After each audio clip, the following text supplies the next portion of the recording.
Por isso, esta manhã, nós retornamos à palavra do Senhor no Evangelho de Lucas, no capítulo 11.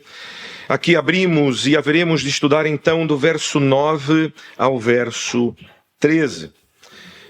Entretanto, meus irmãos, lembrarem que este texto, ele faz parte aqui de uma sequência de textos, por assim dizer, em que no começo do capítulo 11, Jesus, ele é instado, ele é solicitado pelos seus discípulos que ensine a orar. E então nós vimos aqui, já estudamos aqui algumas semanas, do verso 1 ao verso 4, onde Jesus ensina a orar. Depois estudamos do verso 5 ao verso 8 na semana passada, quando Jesus, ele fala uma parábola sobre a oração. E nós estudamos então o sentido desta parábola, o porquê que Jesus a ensina. E então no verso 9, que começaremos esta manhã a estudar, nós lemos assim: Por isso vos digo, pedi e dar-se-vos-á. Buscai e achareis, batei e abrir-se-vos-á, pois todo o que pede recebe, o que busca encontra, e a quem bate abrir-se-lhe-á. Qual, porém, entre vós é o pai que, se o filho lhe pedir pão, lhe dará uma pedra, ou se pedir um peixe, lhe dará em lugar de peixe uma cobra, ou se lhe pedir um ovo, lhe dará um escorpião? Ora, se vós, que sois maus, sabeis dar boas dádivas aos vossos filhos, quanto mais o Pai Celestial dará o Espírito Santo àqueles que lhe o pedirem. Amém. Apenas aqui uma observação, e os irmãos devem perceber em suas Bíblias.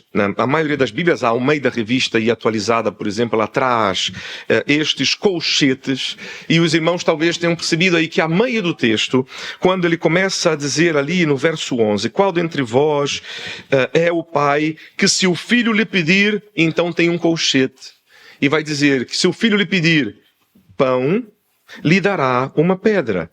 Ou se pedir, e ele fecha o colchete, e ele segue. E por que há isto aqui? Os irmãos talvez não saibam, e é bom que os irmãos saibam, porque isto às vezes são coisas que podem surgir até numa conversa.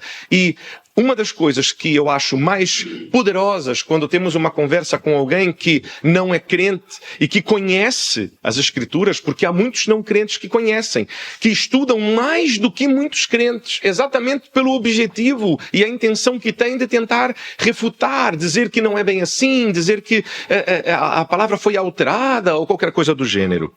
E os irmãos, por exemplo, podem citar nesta conversa este texto a dizer, é claro, eu sei que existem aqui algumas dúvidas em relação a algumas partes. É verdade. Esta parte aqui, entre colchetes, é uma parte em que há dúvida. Há dúvida por quê? E por que isto está entre colchetes? Porque nos textos mais antigos, as cópias mais antigas que nós temos do Evangelho de Lucas, esta parte entre colchetes não aparece. Ela não aparece. E então, mas os irmãos vão perguntar, mas então, o que aconteceu? Nas cópias mais recentes, nós vemos que foi adicionada esta parte que vai dizer aqui então do pão. Que pedir pão lhe dará uma pedra, ou se pedir.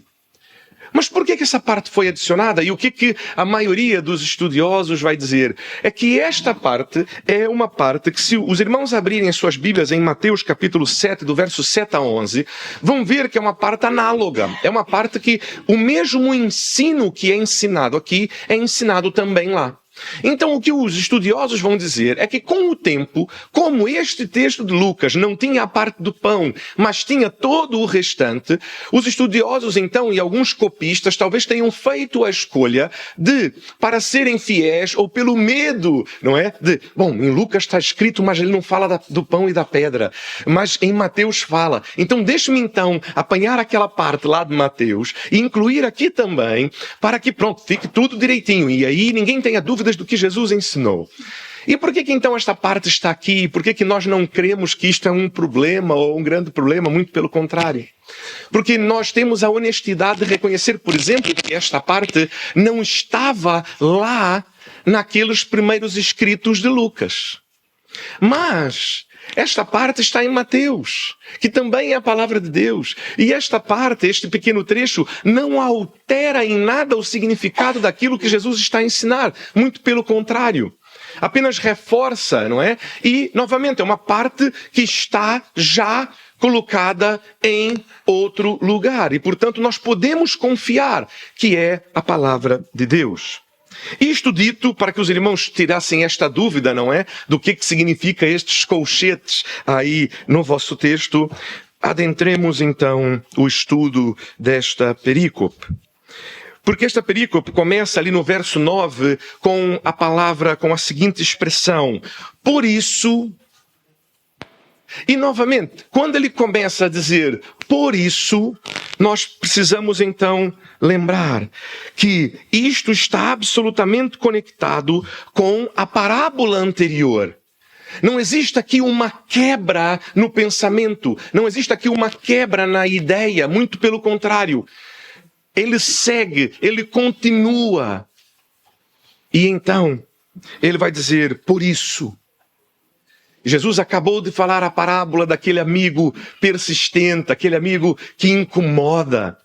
E ele então vai dizer, por isso, porque vocês são chamados a orarem e a pedirem a Deus e a clamarem a Deus, como aquele amigo persistente, aquele amigo que chega ao ponto de incomodar no meio da madrugada o outro amigo.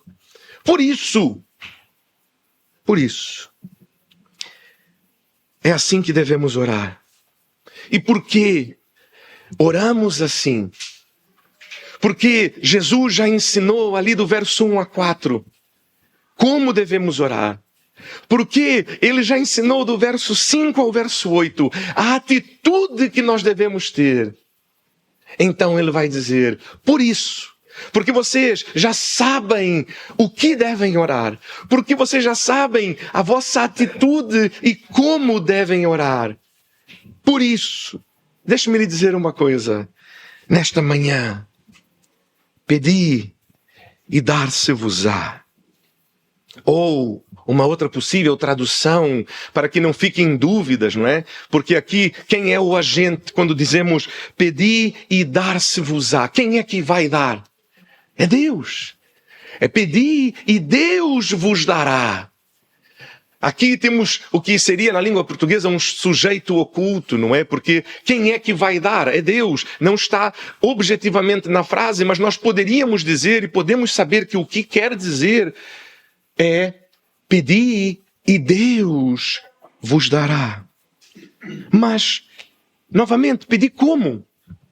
E ele, novamente, como isto faz parte de todo um ensino, esta é a terceira parte do ensino, o como está na primeira parte. É a oração que Jesus ensina aos seus discípulos ali, do verso 1 ao verso 4. Mas pedir o quê? Não é pedir qualquer coisa. Quando ele diz pedir e dar-se-vos-á, ele não quer dizer que qualquer coisa que vocês pedirem, seja o que for, seja como for, Deus fará as suas vontadinhas. E nós insistimos muito em nossa igreja sobre isto. De que Deus, ele não está disposto, inclinado a fazer as suas vontadinhas. Deus, ele não é o nosso servo para que nós, então, tudo o que peço, ele faz. Tudo o que eu digo, ele obedece. Não, pastor, é que não é isso. É que, como a palavra vai dizer, ele é um pai. E qual pai é que não faz todas as vontades do filho? A minha resposta é um bom pai. Porque um pai que faz todas as vontades do filho é um mau pai. E se o irmão é um pai que faz todas as vontades dos seus filhos, deixe-me lhe dizer, e perdão por dizer isto, és um mau pai. Porque estás a mimar o teu filho. Não estás a preparar o teu filho para a realidade da vida. Inclusive, existe toda uma geração agora que estudos estão a ser feitos exatamente sobre isto, de que uma geração que foi criada com pais que davam tudo, que permitiam tudo, que não questionavam nada, que aplaudiam a tudo, e esta geração agora é uma geração que está a começar a entrar no mercado de trabalho e que está a ter grandes dificuldades, tanto eles quanto os seus empregadores. Porque o que se diz dessa geração é que é uma geração que não se pode contrariar, É uma geração que não aceita que lhe deem ordens. E é uma geração que não entrega o que deveria entregar. Ou seja, és contratado para fazer uma coisa, não a fazes, se brigam contigo.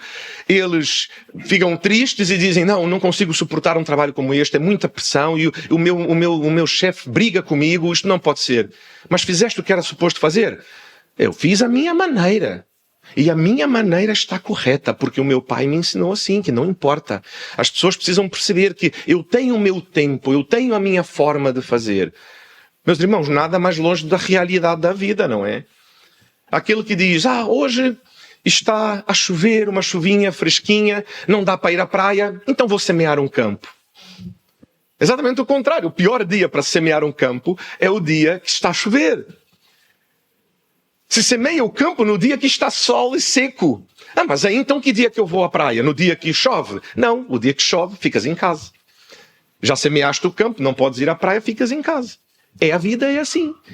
Mas aí não dá. Assim, como é que eu vou ser feliz? Como é que eu vou ter satisfação? Então agora vou orar a Deus para que Ele mande o sol, para que eu possa também ir à praia. Deus não está inclinado às tuas vontadinhas. Imagina se estivesse. Meus irmãos, é uma coisa muito simples. O Álvaro joga basquete, os irmãos sabem disto. E eu tenho estado a treinar a equipa. Imagina se Deus fizesse a nossa vontade e todo dia antes do jogo eu e o Álvaro orássemos e disséssemos, Senhor, dá-nos hoje a vitória. E nós vencêssemos o jogo. Será que não existe ninguém crente do outro lado também? E então como que em paz Deus ficaria, não é? E afinal eu dou a vitória para quem? Porque tem um aqui a orar do outro lado, o outro a orar deste. Não, mas aí não vale a batota, porque deste lado tem um pastor a orar, então a vitória é sempre dele. Então todas as equipas iam querer meter pastores como treinadores, que é para ganhar sempre. O segredo do sucesso na vida é meter um pastor à frente. Quer ser um empresário bem-sucedido? Chama um pastor para ser o teu sócio no negócio. Quer ser uma equipa de desporto ou um atleta bem-sucedido? O teu treinador tem que ser um pastor. Se for o atleta, então, vai ser melhor que o Cristiano Ronaldo. E é assim. Não é assim. Portanto, Deus não está suscetível às nossas vontadinhas. E Jesus já nos ensinou, nós já estudamos isto, já oramos, já lemos isto. Ele já nos ensinou sobre o que devemos orar, sobre o que é importante, sobre o que é relevante, sobre o que o Pai deseja nos entregar. E se isso não bastasse, João escreve em sua primeira carta, no capítulo 5, do verso 14 ao verso 15, e esta é a confiança que temos para com Ele, que se pedirmos alguma coisa segundo a sua vontade, Ele nos ouve. E se sabemos que Ele nos ouve quanto ao que lhe pedimos, estamos certos de que obteremos os pedidos que lhe temos feito. É hora do almoço em casa. A Andressa fez uma comida maravilhosa. E então vira-se o Álvaro e as meninas e dizem, pai, podemos almoçar? Claro, vamos para a mesa. Percebem? A vontade de Deus, quando a nossa oração é de acordo com a vontade de Deus, Deus alegremente, Ele cumpre. Não porque Ele nos fez a vontadinha, mas porque a nossa vontade encontra-se alinhada à vontade do Senhor, ao tempo do Senhor. Se agora chega a Ana, corre ali até a Andressa e diz, mamãe, eu estou com fome, vamos almoçar? Ela vai dizer, filha, precisas esperar. Quantas vezes já ouviste do Senhor, precisas esperar, agora ainda não é a hora. Mas eu tenho fome, e o Senhor promete que eu não vou passar fome, e o Senhor promete que eu não vou ter necessidade. Sim, mas agora não é a hora do almoço. Então precisas esperar. Quando a nossa oração está alinhada à vontade do Senhor, quando a nossa vontade, o nosso coração, a nossa mente estão alinhados com o Senhor, nós pediremos. E é isto que Jesus nos diz. E nos será dado.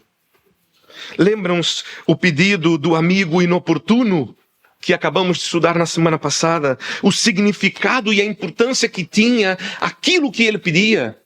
Ele pedia um pão porque um amigo havia chegado e isto era algo que ficaria muito mal se ele não tivesse o que dar àquele amigo. Lembram-se? Por isso ele é inoportuno. E ao mesmo tempo, o amigo que está dentro, ele começa por dizer, ele vai à casa do amigo, não é qualquer um. Ele sabe que é o seu amigo que está do lado de fora. Ele sabe que é o seu amigo que vai passar vergonha. Ele não quer que o seu amigo passe vergonha. Ele pode ajudar, ele tem o pão, ele quer dar o pão.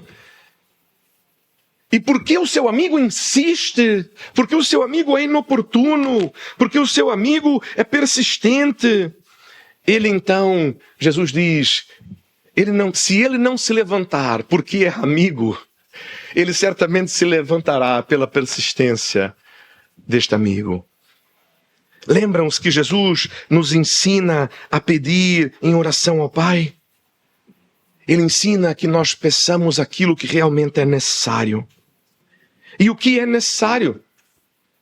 Jesus, no final agora desta parte, nos vai apontar para aquilo que efetivamente é necessário. Mas em todo este trecho conseguimos perceber 3 coisas.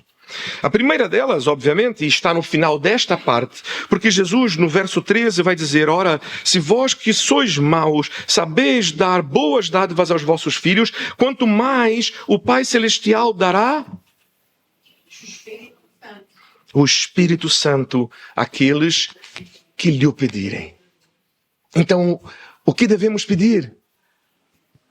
O Espírito Santo. Devemos pedir o Espírito Santo. A segunda coisa que aprendemos, Jesus ensinou na oração, quando ensinava a orar, o pão de cada dia dá-nos hoje.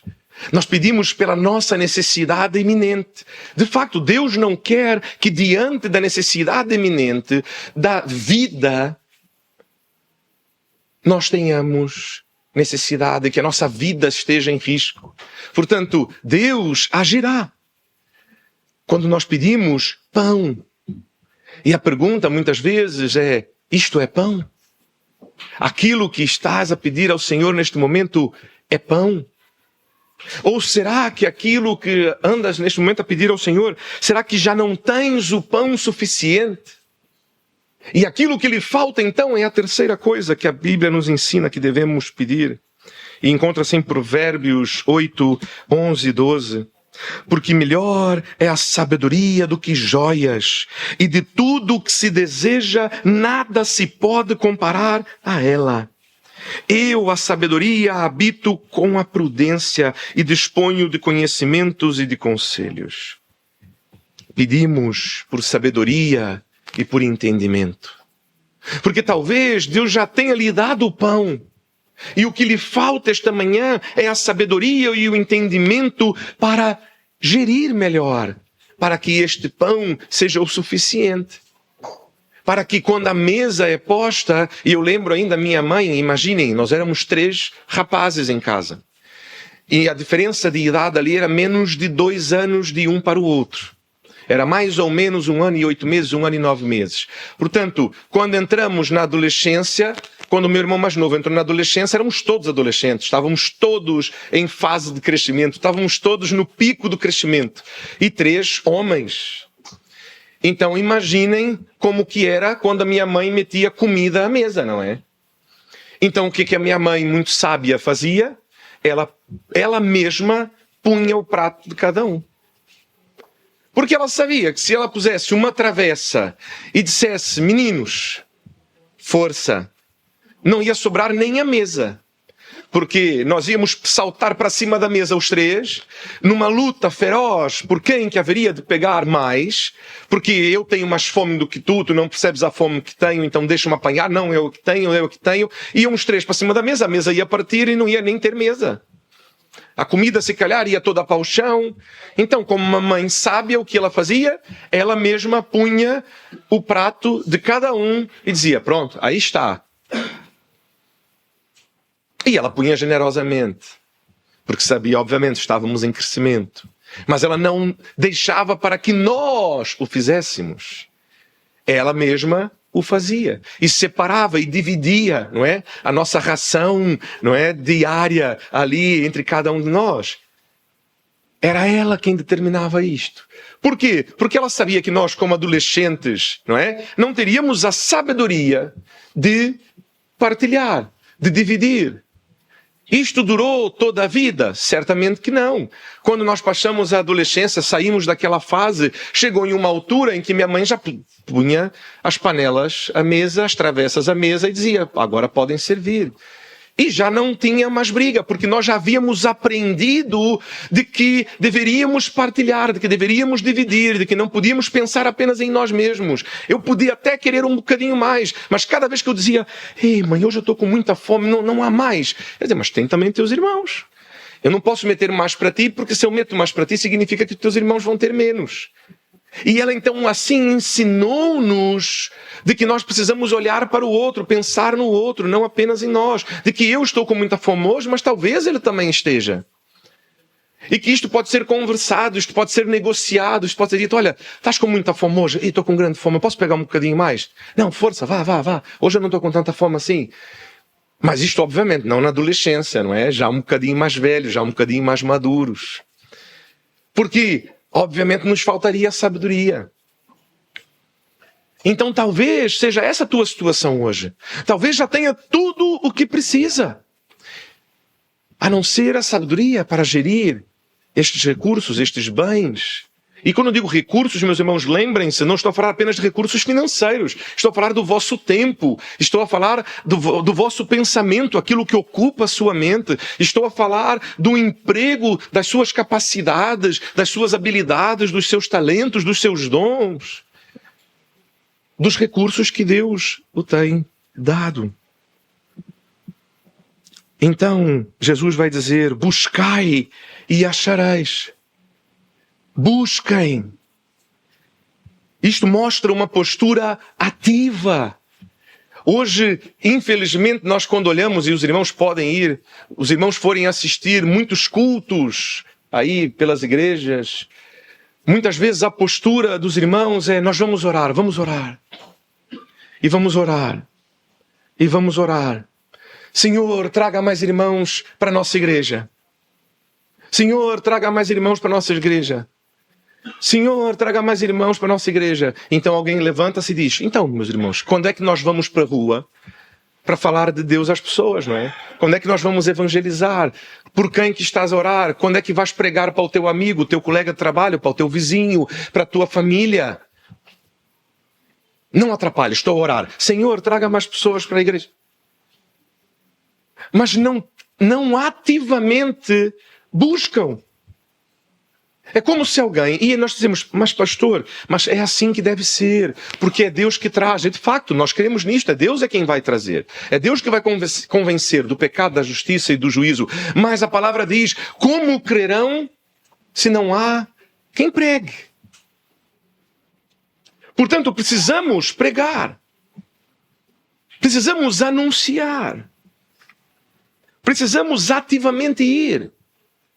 Não sei se algum dos irmãos neste momento está a orar por um trabalho. Mas eu tenho absoluta convicção, eu tenho absoluta certeza de que o irmão que neste momento ora por um trabalho enviou currículos. Andou aqui à procura. Foi ao pé de casa. Deve ser algum outro microfone, ou é este mesmo? É este mesmo? Bom, hoje os irmãos perceberam, não é? O som hoje não está a ajudar muito. Mas os irmãos percebem. Se alguém vos disser, obviamente, eu estou realmente a orar, a pedir a Deus um trabalho. Sim, já enviaste muitos currículos? Não, eu não. Que falta de fé. Não, desculpe lá, falta de fé. Como assim falta de fé? Precisa de enviar currículos. Como é que Deus vai agir? Como é que Deus vai tocar o coração daquela pessoa lá naquela empresa quando vir o teu currículo para ligar para ti? Não. Estou a orar para que Deus me mande um trabalho. E talvez estejas à espera de que Deus bata a porta da tua casa um dia a dizer, olha, vim buscar-te para trabalhar para mim, está bem? E com um ordenado, e nós já falamos com a equação perfeita, não é? A ganhar muito, trabalhar pouco. Domingos livres para ir à igreja, há noites livres para estar com a família, de preferência que não tenha que acordar muito cedo, e um ordenado que dê para tirar grandes férias aqui, porque afinal não é, precisamos de férias. E de preferência com uma jornada de trabalho só de 4 dias na semana. E eu estou a orar em casa, e não envio um currículo. e não faço nada. Os irmãos mesmo estão a rir-se porque é óbvio, isto é absolutamente ridículo. Ninguém, em sua consciência, acharia que se ficar em casa só a orar, alguém um dia ele vai bater à porta a chamar para um trabalho. Sabemos que é preciso enviar currículos. E por que a nossa atitude não é assim com o restante? Senhor, dá-me o pão deste dia. O que eu posso fazer? Se calhar eu vou para a sinaleira. Se calhar eu vou para a porta do continente. Se calhar eu vou ver o que eu tenho em casa que eu possa vender para conseguir aqui um dinheiro. Se calhar eu vou pensar em soluções. Eu oro, eu entrego ao Senhor, eu confio a Ele e eu busco que aquilo se concretize. Senhor, dá-me o pão de hoje e eu vou para a rua para que Deus me dê o pão de hoje. E quando eu voltar, eu não volto com a atitude, eu consegui. O Senhor providenciou. Por meio disto, por meio daquilo, por esta forma, o Senhor fez. Não fui eu quem fiz. Eu orei e entreguei ao Senhor e o Senhor agiu por meio da minha busca. Por meio da ação que Ele me chama. Como aquele amigo inconveniente. Ele precisou sair de sua casa, bater a janela. Quando ouviu o não, ele precisou insistir. Ele precisou incomodar o seu amigo. Não é apenas incomodar ao Senhor em oração, mas também é sair e buscar. Busquem e achareis. Não é algo passivo. Devemos ativamente buscar, ir atrás, não ficar sentados à espera. Lembram-se da parábola anterior? O amigo saiu de casa, foi lá, bateu a janela, insistiu, até que o amigo levantasse e o atendesse. Mas novamente, buscar o quê? E já falamos, buscar o que é realmente necessário.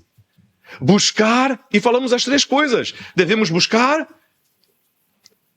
o Espírito Santo. Ei, pastor Batista, reformado. E aí alguns irmãos, e já brinquei com alguns irmãos, não é? Já houveram pessoas que disseram, este pastor é muito pentecostal. Quer dizer, pastor não é nada pentecostal. É o que a palavra nos ensina, é o que Jesus diz que Deus dá. Vocês que são maus dão boas dádivas aos vossos filhos. Quanto mais Deus não vos dará o Espírito Santo. Devemos buscar o Espírito Santo. Devemos buscar o pão nosso de cada dia. Devemos buscar sabedoria e entendimento. Leiam Provérbios. Provérbios, quando fala de sabedoria e entendimento, não diz orem por sabedoria e entendimento. Não diz esperem que a sabedoria lhes caia ao colo. Não, diz busquem a sabedoria como ouro precioso. Vão atrás, busquem, entreguem tudo o que tiverem em troca de sabedoria. Por quê? E nós acabamos de ler, a sabedoria é mais preciosa do que o ouro, mais preciosa do que qualquer coisa que possam ter nesta vida. Busquem, ativamente, vão atrás. E então Jesus segue. Batei e abrir-se-vos-á. Novamente ligado à parábola que ele acabou de dizer, sejam persistentes, sejam inoportunos. A qualquer tempo, a qualquer altura, batam à porta de Deus. Vão atrás, peçam, busquem, batam. Porque se baterem pela razão certa, por tempo suficiente, com persistência e com insistência, Deus vos abrirá. Porque esse é o desejo do coração do Senhor, é dar-vos aquilo que é a sua vontade que tenham.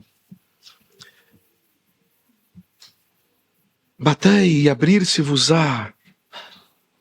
E receberão o quê? O Espírito. E receberão o quê? O pão de cada dia. E receberão o quê? Sabedoria e entendimento. Verso 10. Pois todo o que pede, recebe. O que busca, encontra. E a quem bate, abrir-se-lhe-á. Jesus reforça aqui todo. Todo o que pede, recebe. Ele depois não repete, mas nós podemos aqui inferir que é isso que ele está a dizer. Todo o que pede, recebe. Todo o que busca, encontra. Todo o que bate, lhe é aberto. A todo. Todo o que pedir, receberá. Mas lembrem-se, como nós já lemos e estudamos, a coisa certa, de acordo com a vontade de Deus. E então aqui entra a questão central na oração e na vida cristã, de que talvez, se ainda não recebeste, existem duas hipóteses. Infelizmente existem pessoas que vão dizer que existem outras. Não existe. Existem duas hipóteses que ainda não recebeste aquilo que estás a pedir. Alguns vão dizer, se calhar é que está em pecado. Não, não é. Porque se fosse por ser pecador ou não, miseráveis, não receberíamos nada. Não é? Nunca. Mas existem duas razões que já foram apresentadas no texto. Porque nós precisamos pedir de acordo com a vontade de Deus. Então talvez esteja a pedir ao Senhor e ainda não tenha recebido, porque talvez aquilo que está a pedir não esteja de acordo com a vontade de Deus. Então aí, meu irmão, minha irmã, podes insistir toda a tua vida que não traz.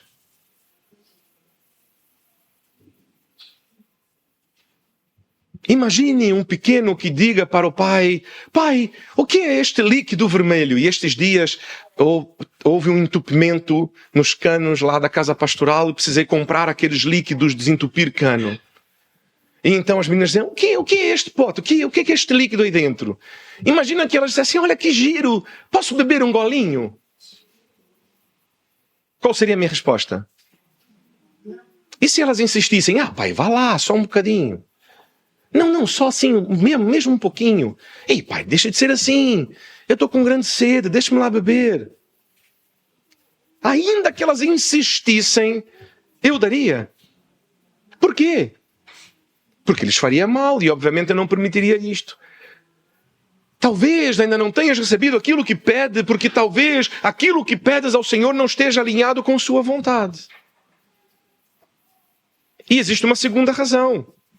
Que nós falamos na semana passada sobre a insistência e a persistência. Talvez ainda, não, mas pastor, eu tenho certeza que está alinhado. Por quê? Porque ou estou a pedir o Espírito, ou estou a pedir sabedoria e entendimento, ou estou a pedir o pão. Portanto, eu sei que está tudo alinhadinho. Mas ainda não recebi. Então persista. Pastor, mas eu já estou cansado, já não aguento mais. Então Deus está querendo lhe ensinar paciência e persistência. Porque se não aguenta mais, é porque aí é que treinamos no limite. Sabem disto?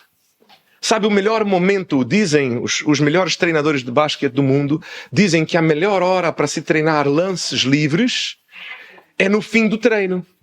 Quando já estás exausto, quando os teus braços mal conseguem levantar, esta é a hora que dizemos para os atletas, apanhem a bola e vão lá treinar lançamentos.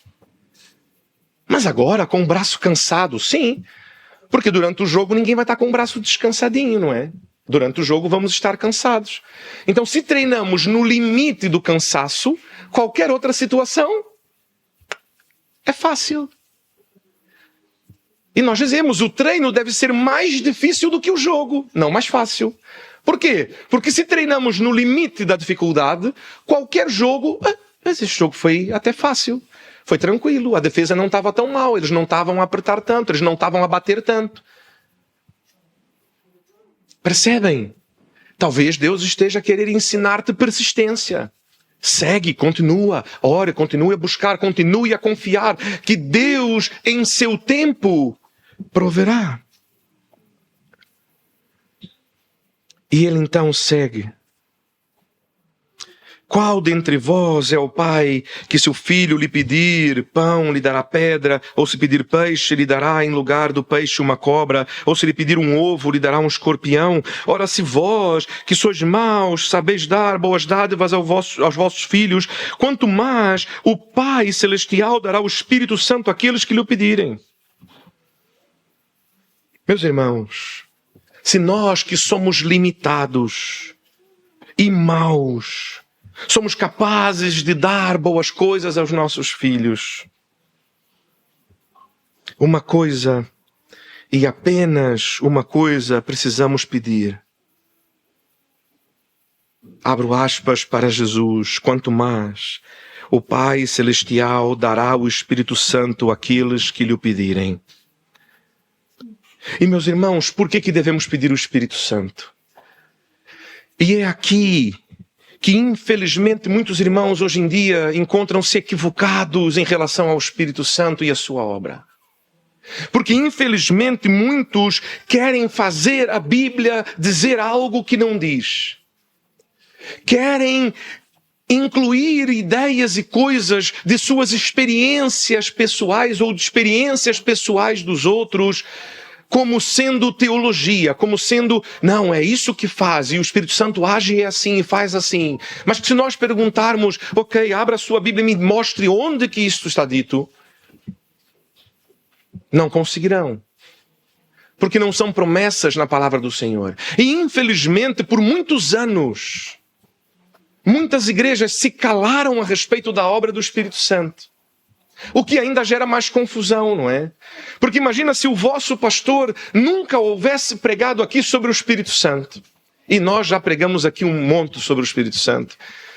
Abram as suas Bíblias depois em Lucas capítulo 1 e capítulo 2 e vão ver quantas vezes o Espírito Santo é citado e quantas vezes nós pregamos sobre qual era a ação do Espírito Santo naquele momento e naquele contexto. E o que aquilo nos ensinava sobre a ação do Espírito Santo em nossas vidas hoje.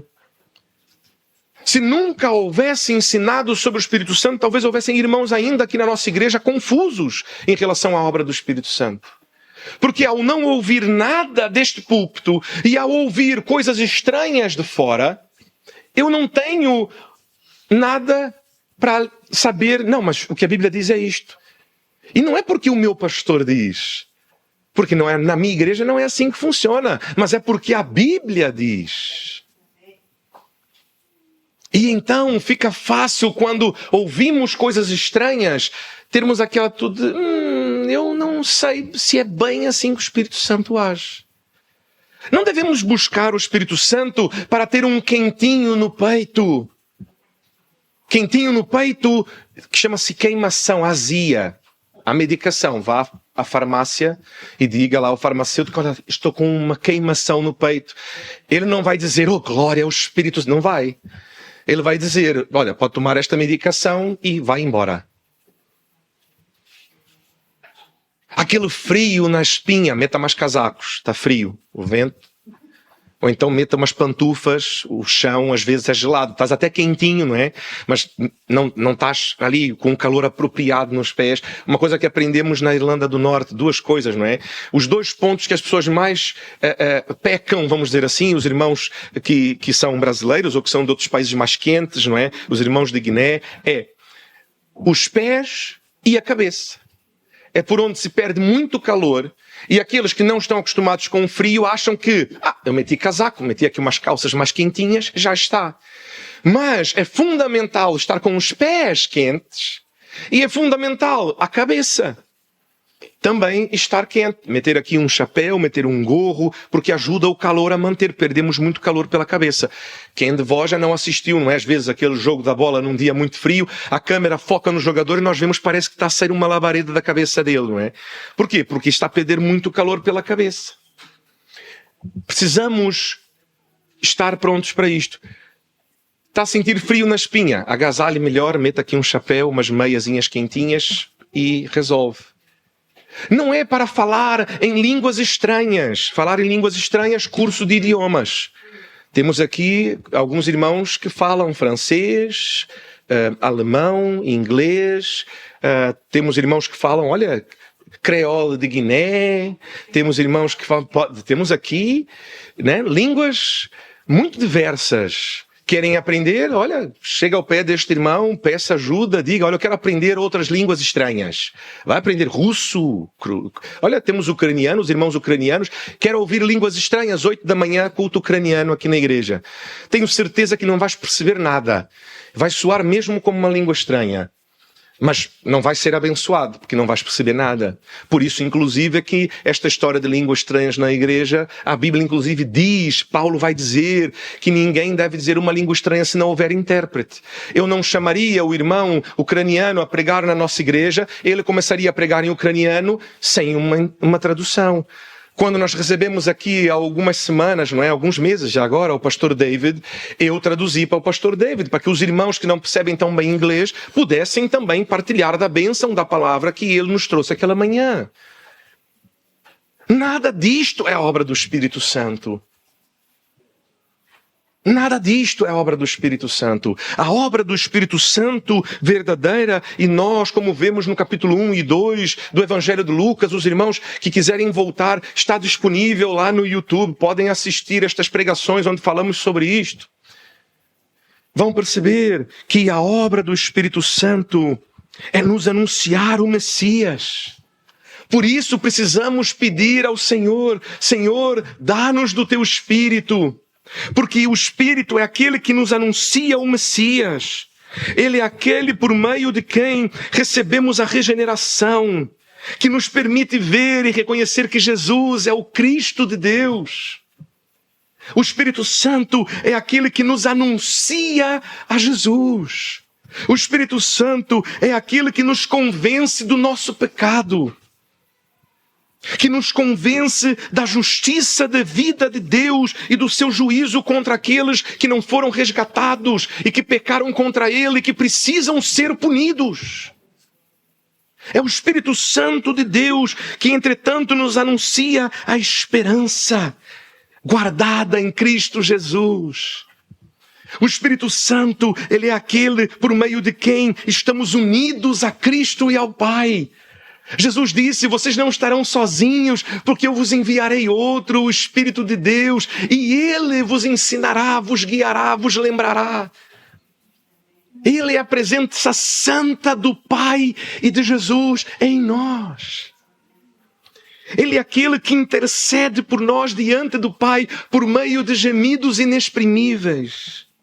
Ele é aquele que nos ensina, nos faz lembrar e nos faz guardar tudo o que Jesus ensinou. Ele é aquele que fala a vida aos nossos corações, como Deus, quando pegou Adão do barro e soprou-lhe o Espírito e ele viveu. É aquele que sopra a vida, porque a palavra vai dizer, porque nós estávamos mortos em nossos delitos. Mas quando reconhecemos a Jesus e recebemos do seu Espírito, Ele nos dá nova vida, vida abundante. E somos feitos novas criaturas. Ele é aquele que é Deus conosco. Meus irmãos, só um pedido então importa. E qual é este pedido? Senhor, dá-me do teu Espírito. Só uma busca importa. Busquem o Espírito. Só há uma razão justa, fiel, digna para insistirmos com o Pai. Busquemos o Espírito. Senhor, dá-nos do teu Espírito. E Jesus responde a ti esta manhã que percebeste isto e que no teu coração dizes, eu quero do Espírito de Deus. Porque eu quero ver a Jesus. Porque eu quero conhecer Jesus, eu quero ser por Ele transformado, eu quero participar da sua vida. Eu quero ser nele achado. Eu quero fazer a sua vontade, eu quero agradá-lo. Eu quero viver com Ele, para Ele. Jesus responde a ti, quanto mais o Pai Celestial dará o Espírito àqueles que lhe pedirem. A promessa de Deus clara é, se pedires a Deus, Deus, eu quero do teu Espírito Santo em mim. Porque eu quero conhecer Jesus, eu quero ser regenerado, eu quero entregar a minha vida a Ele, eu quero viver para Ele, eu quero agradar, eu quero conhecer, eu quero que minha vida seja uma vida que agrada ao Senhor, eu quero orar de acordo com a Tua vontade, eu quero ser transformado pelo Seu poder. Senhor, dá-me do Teu Espírito. A promessa de Jesus, porque aqui são palavras de Jesus. É Jesus a dizer, se pedirem ao Senhor do seu Espírito, Ele vos dará. Que Deus possa falar ao vosso coração esta manhã. Que o Espírito Santo de Deus possa, de facto, transformar a tua vida. Transformar o teu coração. Ele é poderoso para fazer. E Ele é fiel para cumprir a sua promessa. E Ele prometeu que aquele que orar e pedir, Ele dará. Por isto, esta manhã, oramos ao Senhor. E eu quero convidar então a que feche os teus olhos e juntos nos coloquemos na presença do Senhor.